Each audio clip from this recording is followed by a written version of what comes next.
Hey, this is the theoretical lesson where I talk a bit more about monitors. Monitors are devices that have a screen and are responsible for showing visual information.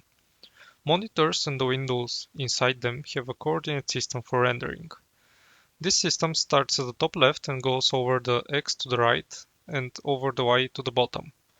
These monitors usually support some resolution, with one of the most common being 1920 by 1080, also known as 1080p. So our coordinate system begins at 00 and ends at 1920 by 1080. If we have a second monitor, this monitor might have some physical distance from the first one, but its virtual distance will begin where the first monitor left off. So the coordinates will begin at 1920 by 0 and continue onwards. This will be useful if we are moving windows between the monitors.